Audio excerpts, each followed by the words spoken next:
Hola amigos, qué bueno encontrarnos como cada domingo a las 4 de la tarde en este su programa Conociendo la Verdad. Soy el apóstol Tito Cubas Mendoza y ya saben que cada domingo acá tenemos unos invitados muy diferentes y tratamos los temas, creo que la comunidad, tanto cristiana y la nación, necesita conocer un poco las Escrituras.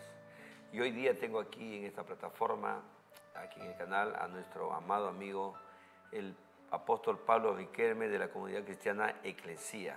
Bienvenido, amado apóstol.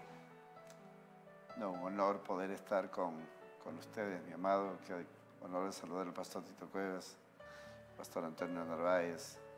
Y un privilegio el poder saludarlos en el Señor a todos ustedes y qué honor de compartir estos tiempos preciosos de diálogo. Ok, gracias, amado apóstol. También está con nosotros el apóstol Antonio Narváez de la comunidad cristiana de fe. Narváez, bienvenido, apóstol, amigo. Sí, muy buenas tardes, apóstol.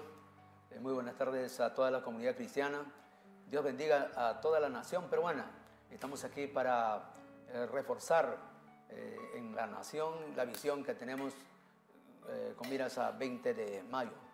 Ok, hoy día vamos a tocar dos temas. El primer tema es, hay un evento. Acuérdense que acabamos de venir de un evento en el Estadio San Marcos con el apóstol Marcelino Salazar y ahora viene un evento, el proyecto se llama Reconciliación Nacional, el día 20 de mayo a las 2 de la tarde. Allí estará nuestro amado apóstol Riquelme, compartiendo este proyecto con toda la comunidad cristiana. Yo le quiero preguntar a que él nos hable un poco acerca de este proyecto. ¿Cómo nació el proyecto, amado apóstol Riquelme? Yo vengo hablando mucho acerca del espíritu de unidad desde el año 94 en el Perú, celebrando cruzadas muy grandes. El año 2021, en toda la dificultad de la pandemia, yo estuve viajando por todo el país en trailers y en camiones, no paramos los eventos. Y en medio de ello, el 7 de marzo, yo recibí el trato de Dios. A las 7 de la noche vino la voz de Dios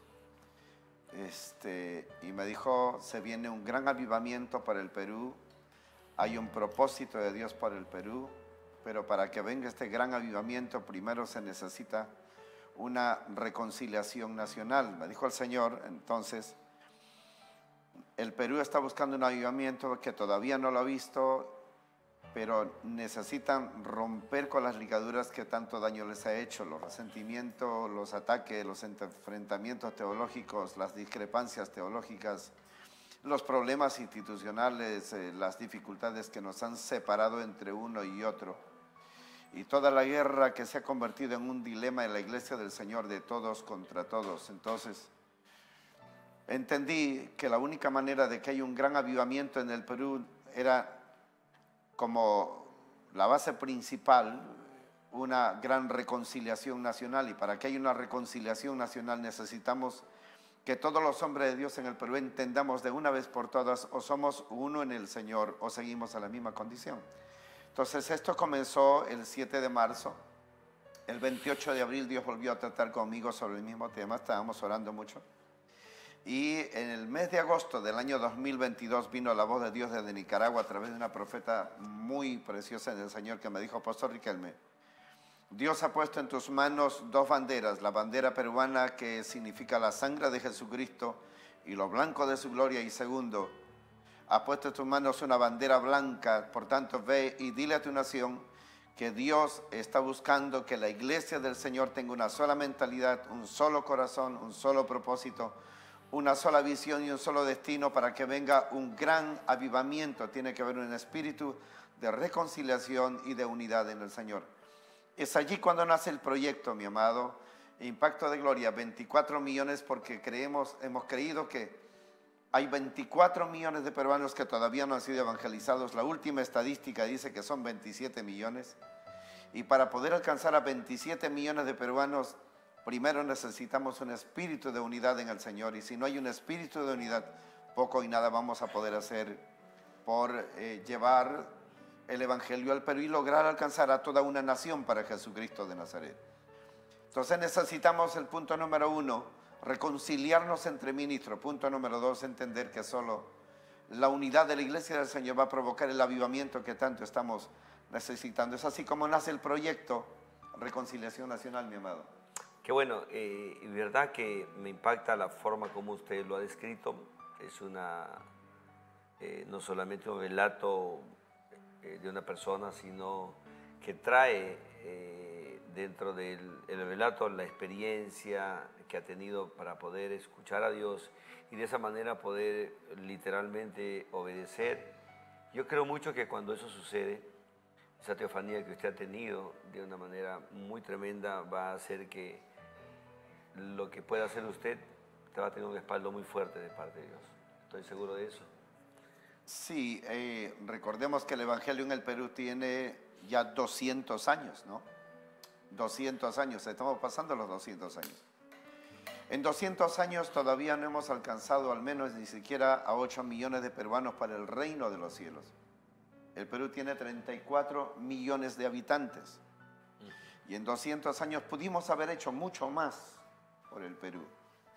Pero creo que llegó el tiempo de cambiar toda esta historia. Si la iglesia se une, si logramos entender, y eso quiero que entienda todos los hombres y las mujeres del reino del Perú, si logramos entender que no trabajamos para nuestro propio reino, trabajamos para el reino de los cielos, si logramos entender que no debemos de estar desunidos, que somos una familia en el Señor, y si entendemos esa verdad, entonces cambiaremos 200 años de tanta dificultad por tiempos de victoria, por tiempos de bendición. El Señor Jesucristo decía algo que a mí me sacude.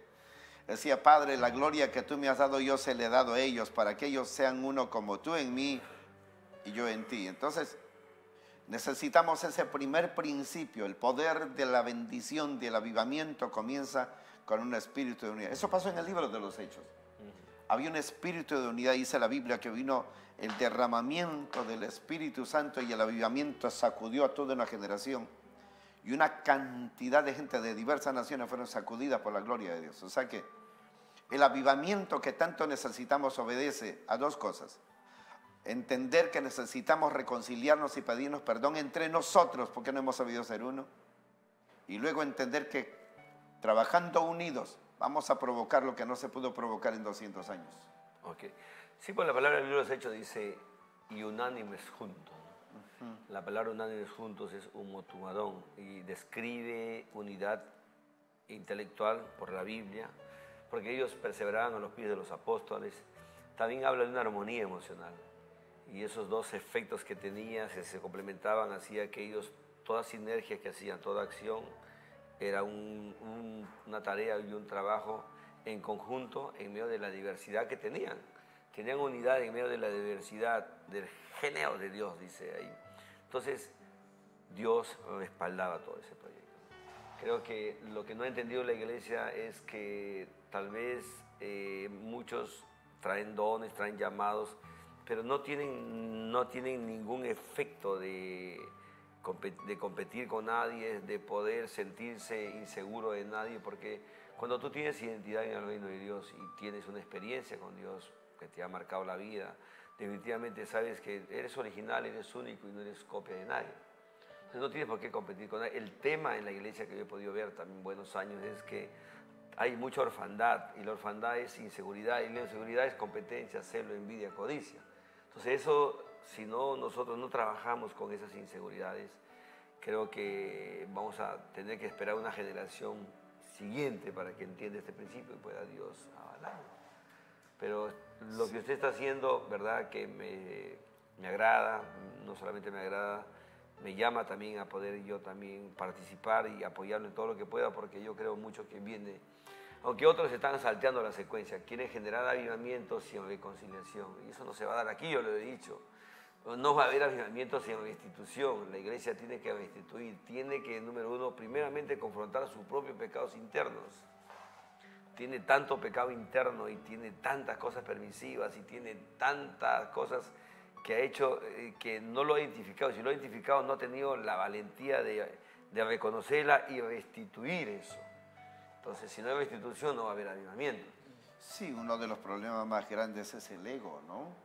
El ego institucionalista, el ego ministerial, el ego por la investidura que se carga. Yo le vengo diciendo a los hombres de Dios en el Perú, no pretendemos afectar la visión teológica de nadie, tampoco pretendemos afectar la institucionalidad de la Iglesia del Señor en ninguna área. Lo que le venimos diciendo es, unámonos con un solo propósito, con una sola visión, con un solo sueño, porque al final trabajamos para un solo lugar, para el reino de los cielos.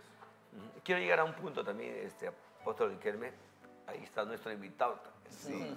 Lo veo ahí a Narváez, yo también me toca. Me dice, bueno, ¿qué puedes opinar de lo que has escuchado hasta este momento del apóstol Riquelme? Súmate ahí. Lo que pasa, súmate a esa ola. Claro que sí. Mira, a ver, nosotros hablamos sobre avivamiento.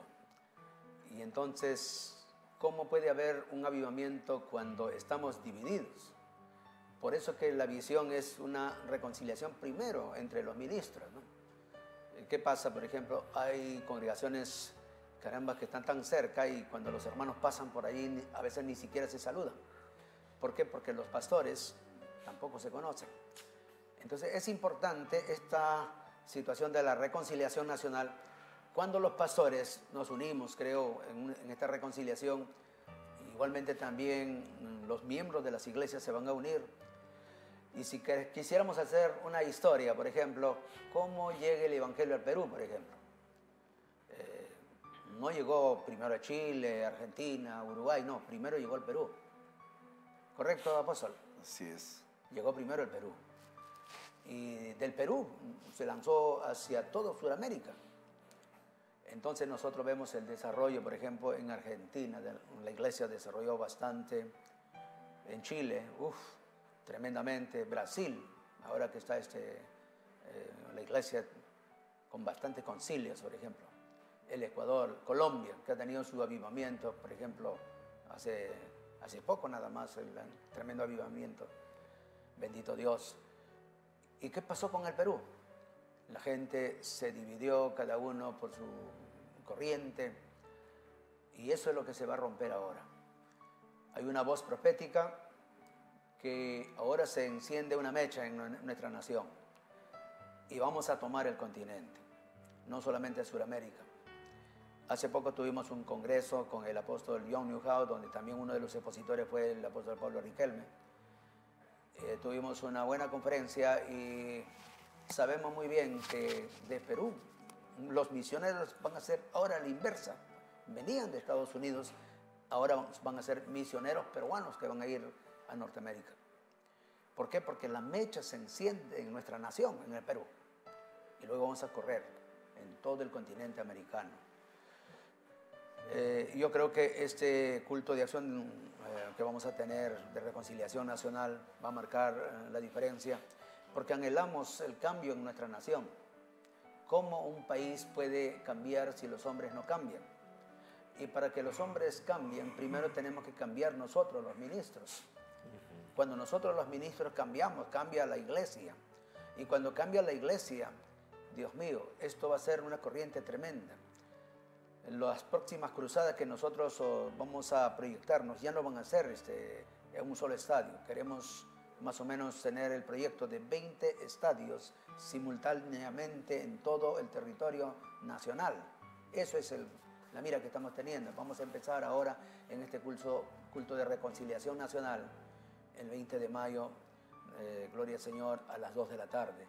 Así que estamos hablando a toda la comunidad evangélica, a toda la comunidad cristiana, a todos los pastores, no importando la denominación, como dijo el apóstol Riquelme, no estamos en contra de su visión teológica, estamos nosotros por la reconciliación nacional, tenemos que unirnos, tenemos que volver al fundamento de Cristo, que Él quiso que nosotros estemos juntos, que no estemos divididos, que caminemos juntos, vayamos a la unidad de ministros, de pastores, vayamos a la unidad de la iglesia y conquistemos nuestra nación.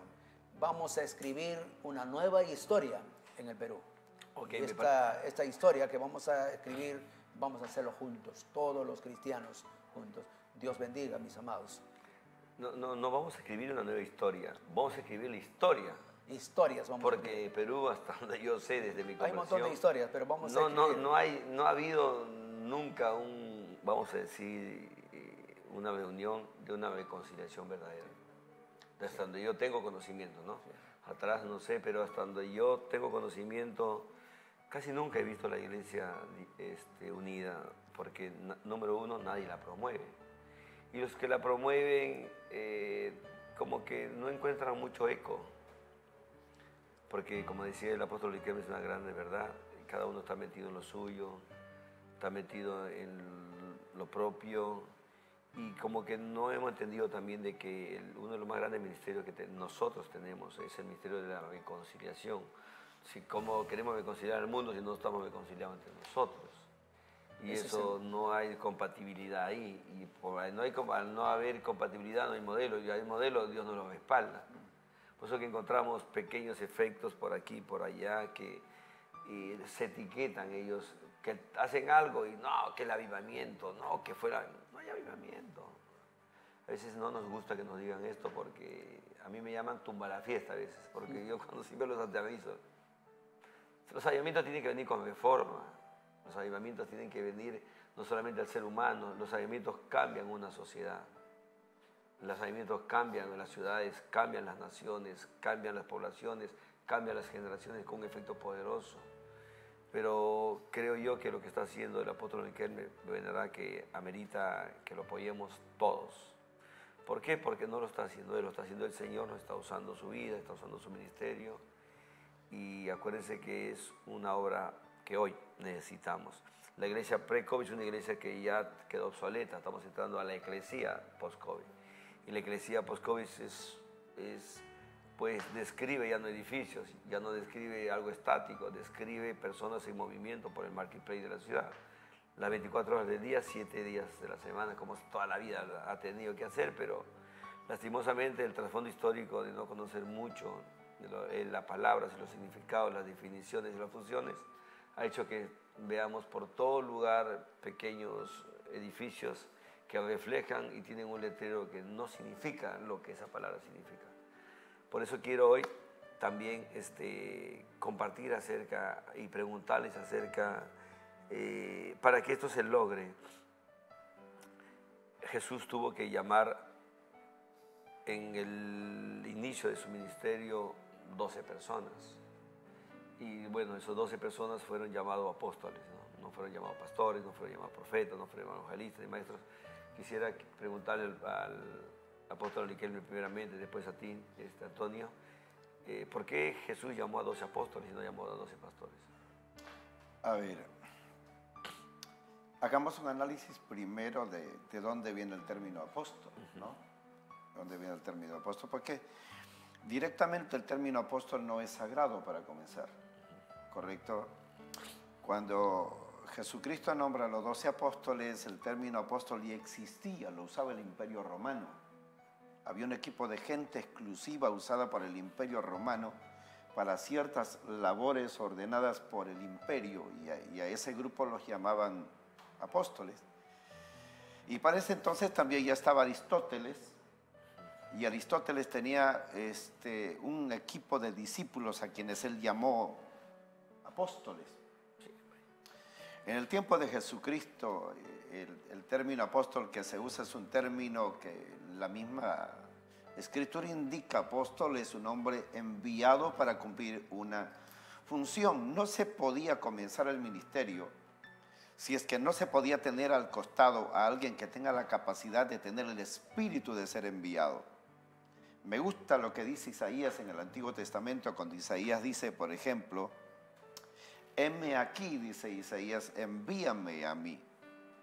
Me gusta el papel de los apóstoles. Cuando Jesucristo llama a cada uno de los apóstoles es porque entendió que necesitaba, cada una de esa gente estaba dispuesta a cumplir con una función importante. Hoy tenemos nosotros una función apostólica. ¿Cuál es la primera función apostólica de un hombre de Dios? ¿Cuál debería de ser la primera función? El espíritu de unidad, número 1. Número 2, el pensar en la condición que tiene una ciudad. Un hombre enviado cumple una función elemental en su trabajo ministerial. ¿Para qué fui llamado y cuál es la función que tengo? ¿Para qué fui llamado y cuál es la visión que tengo? ¿Para qué fui llamado y cuál es el destino que tengo que tener? Porque un llamado obedece a una inmensa responsabilidad.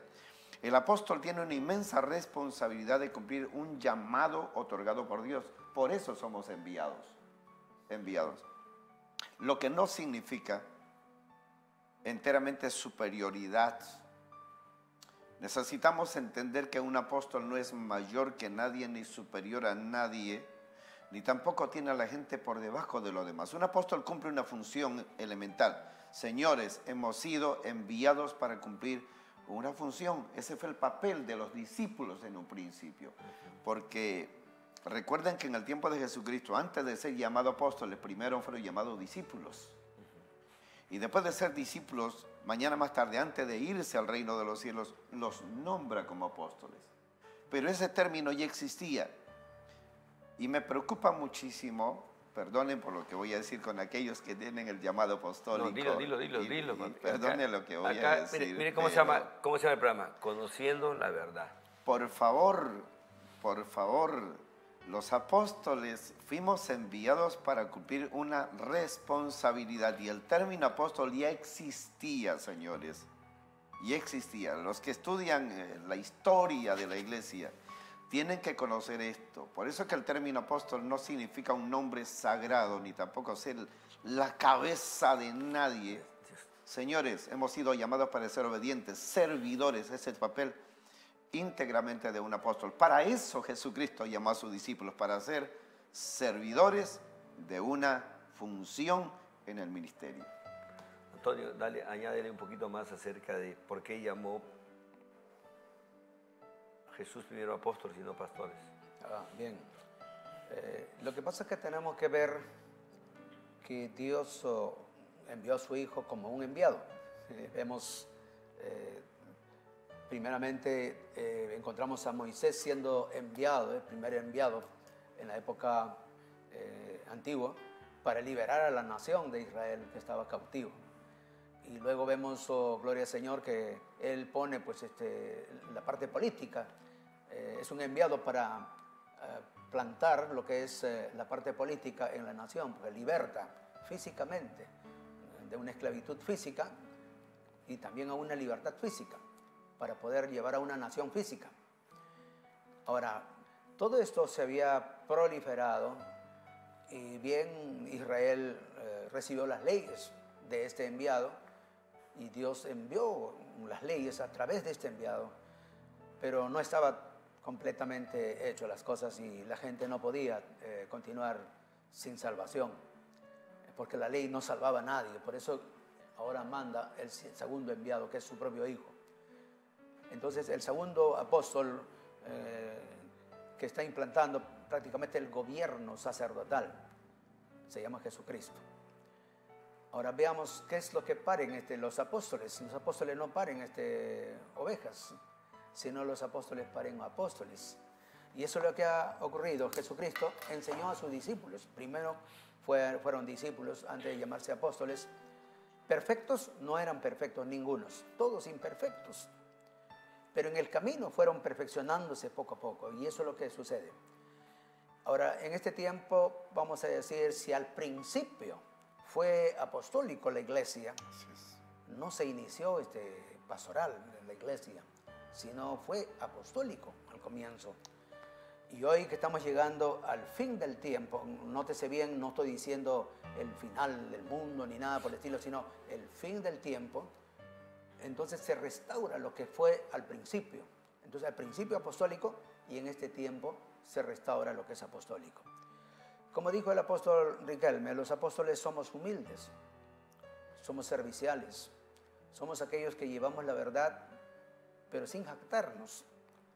Dios nos ha dado esta autoridad, pero la llevamos gallardamente y muy humilde, como dijo el apóstol Pablo. Tengo las marcas en mi cuerpo de mi apostolado. Por eso que muchas veces, la gente sin conocimiento desprecia al apóstol y nosotros no hacemos nada para que no nos desprecien. Al contrario, bueno, ellos tienen que ver los frutos y luego ellos ven, ¿son verdaderos apóstoles o son falsos? Y acá tenemos que también más o menos descifrar también lo siguiente. Nunca se manifiesta primero los verdaderos, siempre se manifiestan los falsos primero. Y conforme va pasando el tiempo, Dios empieza ahora a seleccionar las cosas y se manifiesta lo verdadero. Por eso que la iglesia está en esta situación de la unidad, porque el trigo tiene que ser trigo, y el trigo no va a ser llevado al basural, sino el trigo al trigal. ¿Para qué? Para formar la gran masa del cuerpo de Cristo. Y también Dios está en este tiempo poniendo a la cizaña en manojos, porque también la cizaña tiene su lugar para ser quemado. Entonces, este es el tiempo donde surge lo que es la restauración apostólica. Por eso que estamos nosotros interesados en que todos los ministros nos unamos. Cada ministro tiene validez. El maestro es excelente en el ministerio, el pastor es excelente en el ministerio, el evangelista excelente. Necesitamos evangelistas, necesitamos los profetas, necesitamos más apóstoles en el Perú. Queremos que el Perú sea transformado, queremos un cambio total en nuestra nación. La nación va a cambiar cuando nosotros los cristianos primero cambiamos, cuando verdaderamente llegamos a amarnos los cristianos. Eso es el tema. Tenemos que llegar a tener ese amor que el Señor Jesucristo estaba orando en el capítulo 17 del libro de Juan. Padre, aquellos que me has dado, sean uno como nosotros somos uno. Ese es el tema. Tremendo. Entonces, por eso este culto de reconciliación nacional va a dar el inicio de otros cultos más poderosos y más grandes que vamos a pasar. Este es el inicio del gran avivamiento que se está viniendo para el Perú. Permíteme compartir también un poquito de lo que hablaba el apóstol Riquelme. En el libro de Mateo 10 describe Jesús, ¿no? Dice, y llamó a sus 12 discípulos, lo que usted decía. Pero no esperó irse para nombrarlos. Ahí mismo en el versículo 2 dice, y el nombre de los 12 apóstoles son. Así es. Entonces lo que pasa es que la falta de conocer algunos principios ha hecho que apresuradamente muchas personas sacaron deducciones o definiciones apostólicas que han traído mucho daño al ministerio apostólico y aún al profético. Voy a también añadir un poquito. Cuando tú ves ahí, hoy hay libros que se escriben donde dice que para ser apóstol tienes que dar cobertura, iglesia bajo cobertura, tienes que tener no sé cuántos miembros, tienes que tener iglesias aquí, allá y más allá y no sé más allá, tienes que tener una veda apostólica, tienes que haber hecho y esto, y esto, y esto, y esto, y esto. Pero cuando tú vas a la realidad bíblica vas a encontrar que Mateo 10 describe tipos que no oraban, tipos que no ayunaban, tipos que no vigilaban, tipos que no, no tenían iglesia, no tenían veda apostólica, no daban cobertura. Entonces aquí viene la pregunta, ¿cómo Jesús los llama apóstoles? Entonces, aquí viene, cuando nosotros vamos al libro de Efesios 4:11, cuando lo leemos en el Valera dice, y él mismo constituyó a algunos apóstoles. Pero en la Nueva Traducción Viviente, que es lo más cercano hoy a las traducciones certificadas por la palabra, dice, y Jesús mismo dio los siguientes dones. Esa palabra dones es la que ha traído ahora definitivamente un lineamiento correcto para comprender esos versículos, porque la palabra dones no es la palabra carisma, carismata, ni energia, ni diaconías. La palabra dones ahí es la palabra singular doma y la palabra plural es domatas, y describe a quien Jesús lo invirtió en una naturaleza ministerial. ¿Qué significa esto? Que los ministerios empiezan cuando tú descubres o te ayudan a descubrir tu naturaleza ministerial, porque es inherente. Allí está el llamado, ahí está la asignación, está conectado con tu carácter, tu carisma, tus dones, tus talentos, tus habilidades, tus capacidades que Dios te ha dado predestinado antes de que te entregara el cuerpo. O sea, cuando tú ves ahí, ves a estos tipos todos destartalados, recién llamados, pero todavía andando con un cuchillazo acá, el otro todavía medio terrorista, el otro discípulo. Pero ¿por qué los nombra apóstoles? Porque estaba describiendo su naturaleza ministerial.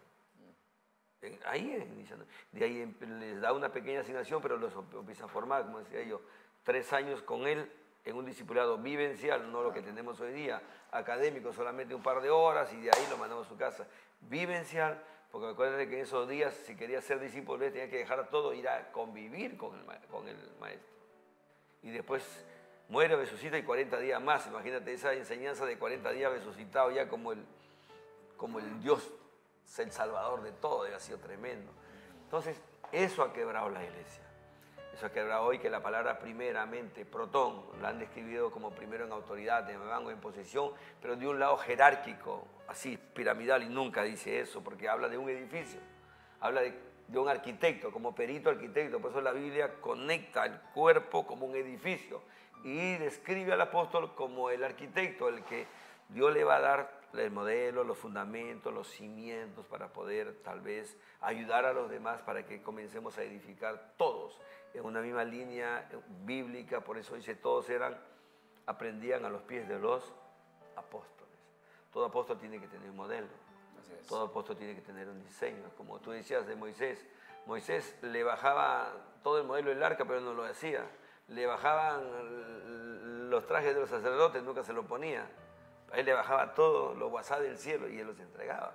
Entonces, creo que hay mucha gente que no tiene esta información. La información del dogma, los 5 ministerios, ahí están el apóstol, el profeta, el maestro, son naturalezas ministeriales.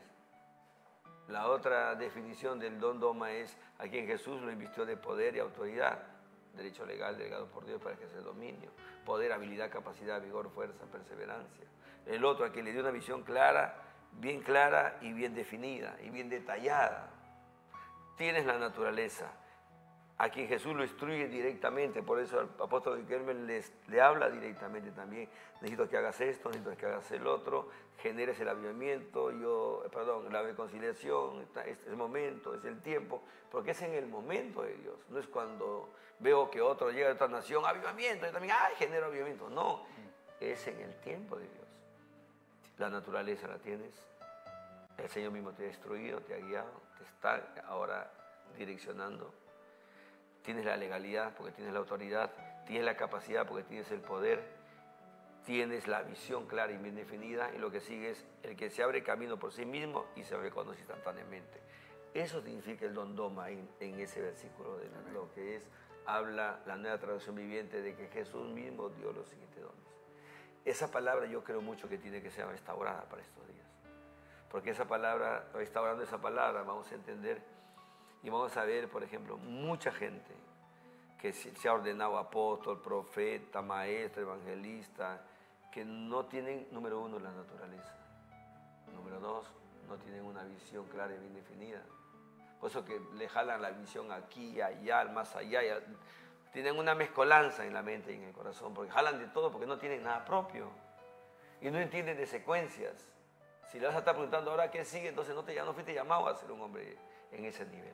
Fuiste llamado a ser parte del equipo, porque al que Dios lo llama, le da una visión y lo secuencia, ¿no? Yo creo eso, que tiene que cambiar mucho la iglesia en estos días para poder desarrollar el llamado integral que tenemos.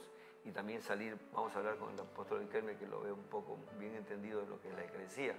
Eso también quiero en la segunda fase que hablemos un poco, porque yo creo y estoy convencido. A mí también Dios me habló en el COVID mucho. Y una de las cosas que me dijo es, quiero que comiences a identificar gente y a capacitar gente. Por eso me ves en televisión. Aquí no estoy perdiendo mi tiempo, aquí estoy 3 años. Estoy haciendo un formato, un prototipo para enseñarle a la iglesia de que nosotros somos llamados a hacer programas para afuera, no para adentro, porque adentro están salvos todos.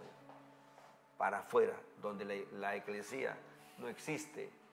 En los 4 paredes saltan, gritan, se caen, se levantan, se profetizan, pero afuera no existe. Y eso nunca debió ser así. Descuidamos mucho por la falta de modelo y seguimiento. Dame un pequeño corte comercial y volvemos nuevamente aquí con los tremendos apóstoles de Cristo que hoy día hemos traído, el apóstol Narváez y nuestro amado apóstol Riquelme. Volvemos.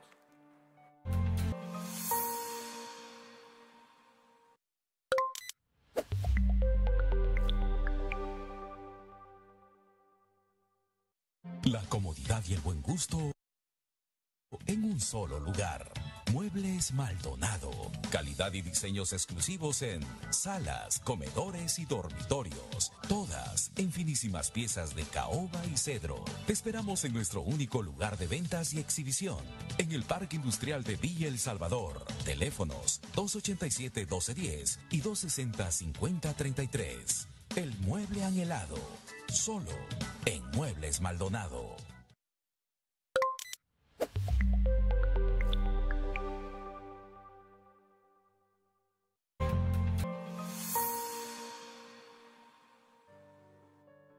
Bueno, aquí seguimos con nuestro amado apóstol Palito Riquelme y Antonio Narváez. Estamos hablando acerca de lo que tiene, ¿verdad?, lo que definitivamente significa la palabra apóstol, un enviado. Yo lo digo así, apóstol Riquelme, un enviado con una tarea clara, específica y bien detallada. Nada más es un apóstol.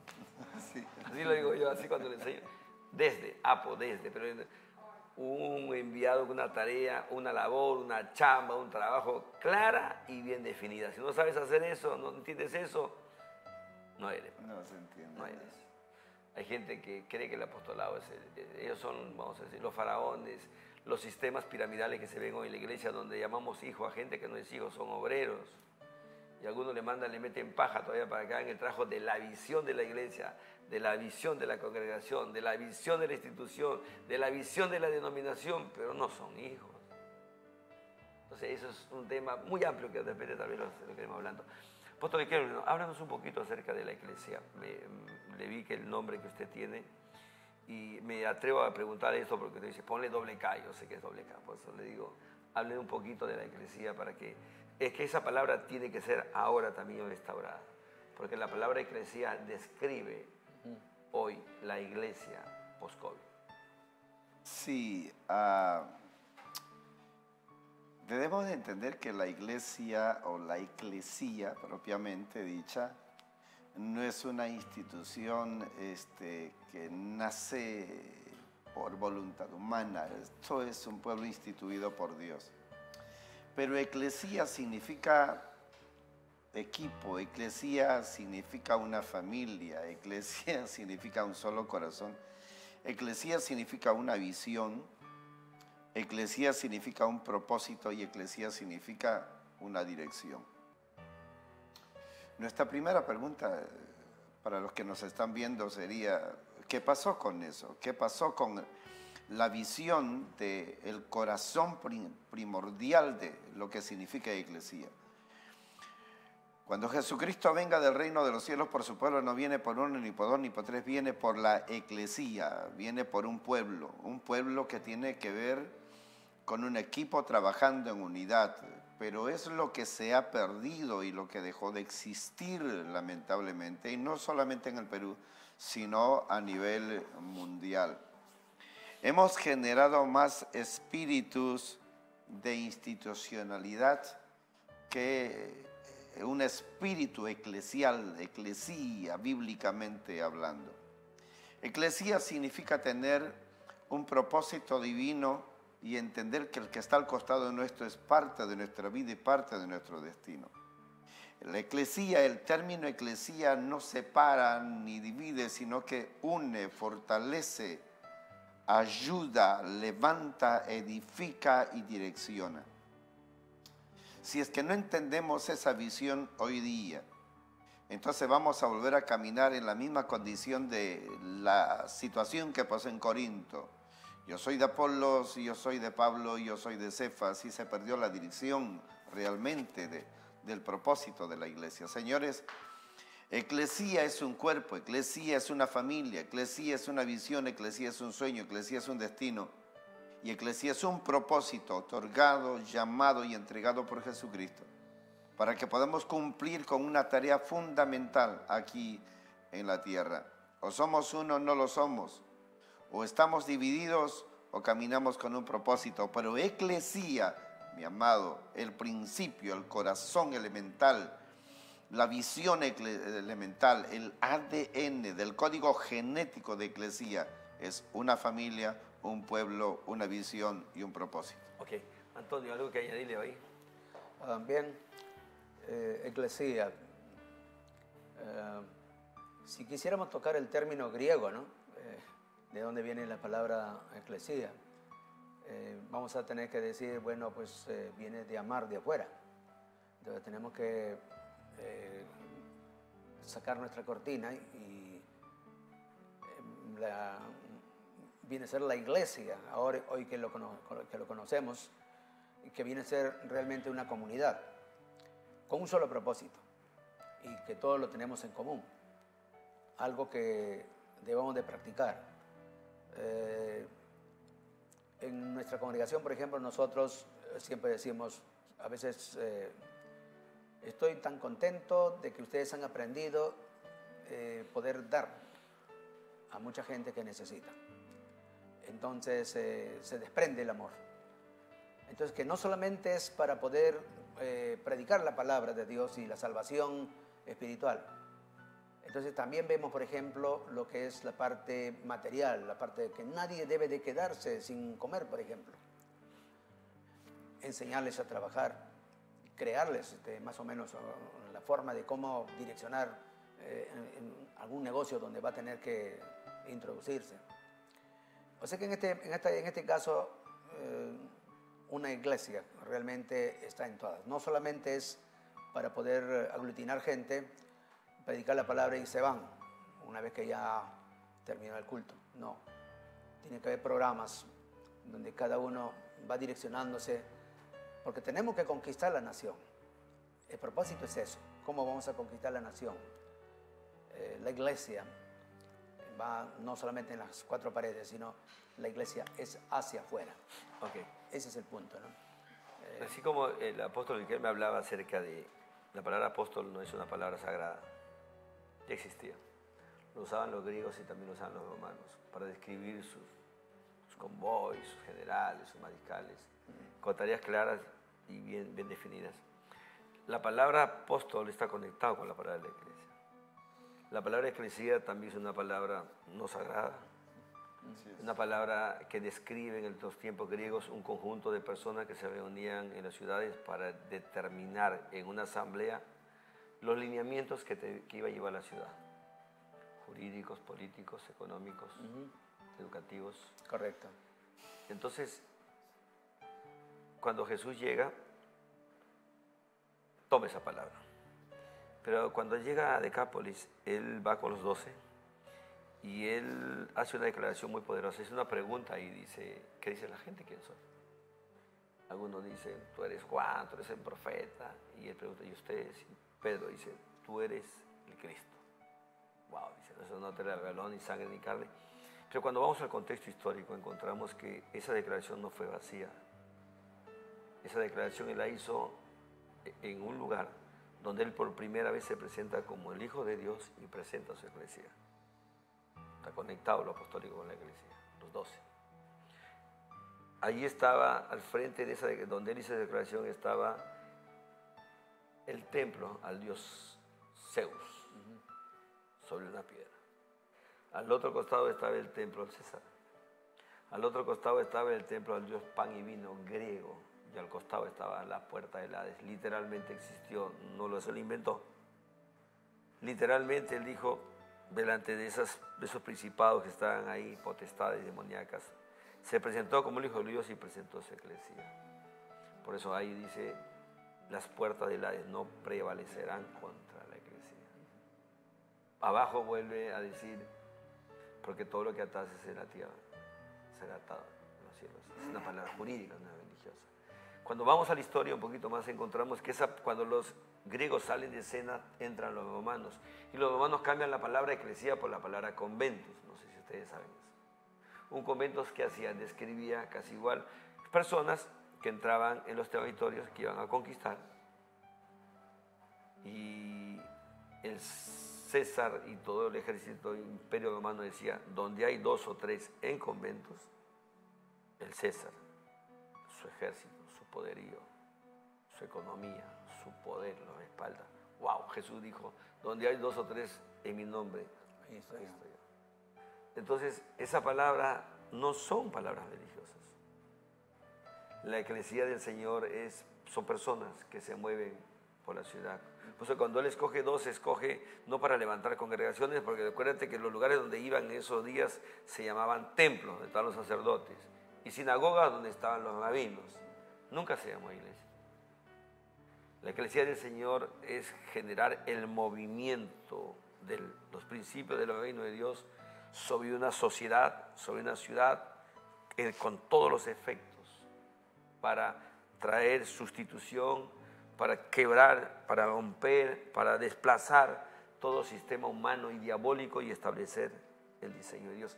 Y eso creo que también, creo yo que mucha gente en la iglesia tiene que saber, tiene que conocer para poder tener el movimiento correcto y el respaldo de Dios en la área de la sociedad. Por eso yo le llamo, por ejemplo, solamente el 3% tiene un llamado altar y el 97% que van a la iglesia tiene un llamado ministerial en la sociedad. ¿Cómo los tenemos? ¿Cómo los tienen? Sentaditos, vienen al domingo, traen su diezmo, su ofrenda, cantan, saltan, escuchan su palabrita.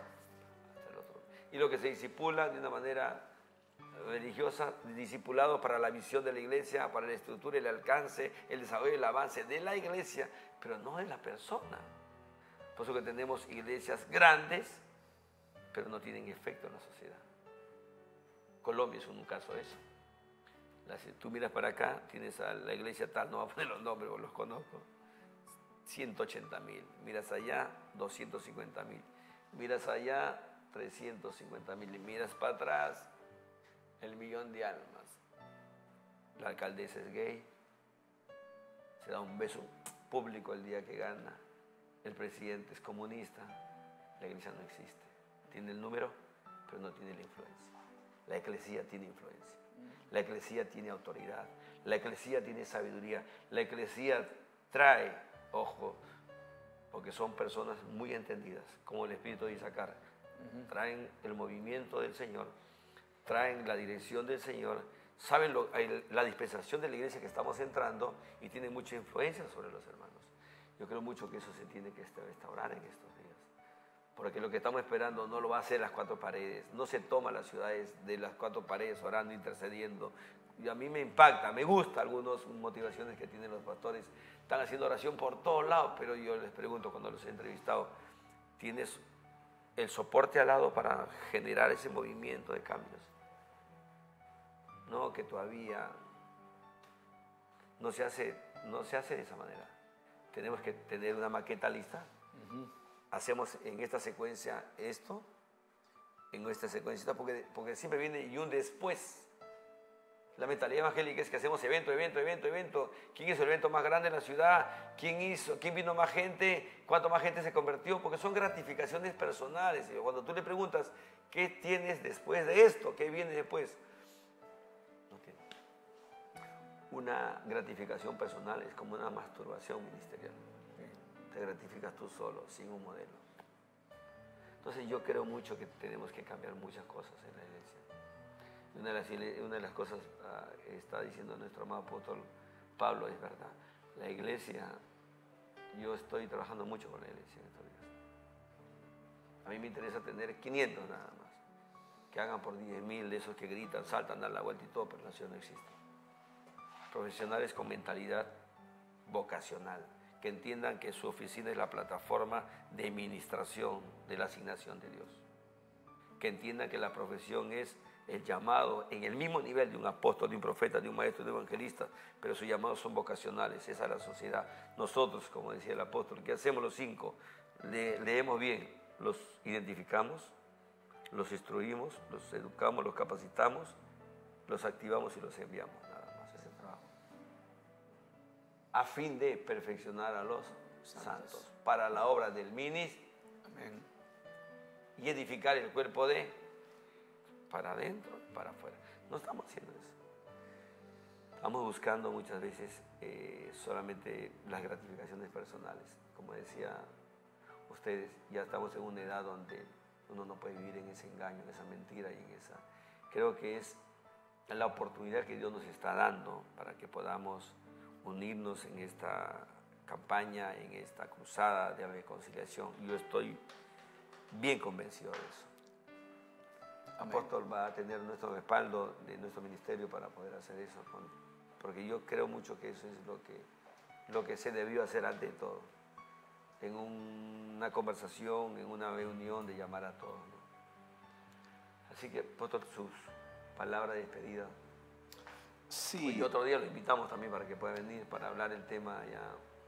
Pero me gustaría que usted dé sus palabras finales para poder ir hablando. Sí, cuando yo me convertí a Cristo, yo tenía 19 años. En esa época ya se hablaba del ministerio de Jimmy Swaggart, de Gigi Ávila y de otros hombres de Dios. Y yo veía las convocatorias que hacían cada uno de ellos. Pero pasados los años, el tiempo de hoy, decimos, ¿qué pasó con todo eso? Me gusta lo que está pasando en este momento en Ausbury, la Universidad de Ausbury. Un equipo de jóvenes tomó la determinación de decir, olvidémonos de que somos de tal lugar, de tal lugar, de tal lugar, y oremos juntos, adoremos al Señor juntos. Rompiendo los celos institucionales, se unieron para orar al Señor y para poder adorar al Señor. ¿Y qué provocaron? El avivamiento. El mayor avivamiento que se está viviendo en este momento en la historia del cristianismo en Estados Unidos. Y ojo, Ausbury tuvo un primer avivamiento hace muchos años atrás. Ahora hay un nuevo despertar, pero con un equipo de jóvenes que dijeron, si nos unimos, ¿qué importa de qué iglesia somos? Si nos unimos, ¿qué importa de qué pueblo somos? Pero nos unimos para juntos adorar al Señor. Las consecuencias fueron impresionantes y gloriosas. ¿Qué pasó con Filipinas? La iglesia del Señor decidió unirse en una reconciliación y el resultado una bendición. Hoy pedimos lo mismo. Si todos nos unimos con una sola visión, esta reconciliación que va a suceder el 20 de mayo va a provocar el avivamiento que tanto hemos estado anhelando por 200 años. Un honor haber estado con ustedes, un saludo precioso para todo el Perú, para la Iglesia del Señor y para todos los que nos han estado escuchando. Antonio, sus despedidas. Sí, gracias, apóstol Tito. Es un honor haber estado compartiendo este tiempo maravilloso. El apóstol Riquelme decía que se convirtió a los 19 años, yo me convertí a los 16 años. Era bastante jovencito. Y yo me convertí a los 32. Aleluya. A los 19 años yo ya era pastor. Hemos caminado bastante. Y hoy estamos trabajando juntamente con el apóstol Riquelme, sin importar denominaciones ni redes. Así es. Estamos trabajando con esta visión de los 24 millones. Vamos al culto de reconciliación nacional, amados. Llenemos el estadio. Llenemos no solamente ese estadio, sino los otros estadios que van a venir después. Trabajemos juntos, seamos parte del cambio de nuestra nación. El Perú va a cambiar, pero cuando nosotros nos unimos. Bendiciones, un abrazo para cada uno de ustedes, un abrazo a Apóstol Tito, a Apóstol Pablo Riquelme. Bendiciones a todos. Igual, Apóstol Tito, muchas gracias, muchas bendiciones. Gracias. También a todos los que nos siguen, sabemos que todos los días domingo a las 4 ustedes están pendientes de las entrevistas que tenemos aquí, los temas que tomamos. También a los que nos ven ahí en el extranjero, en los países que nos ven, gracias por seguirnos. Y bueno, una vez más nos estamos despidiendo porque aquí ya la hora terminó. Estamos volviendo el próximo domingo a las 4 de la tarde en Nativa Televisión. Te conecta por el 18.1 a nivel nacional y por el 30 de nuestro cable Claro y todos los demás cables. Bendiciones a todos. Gracias.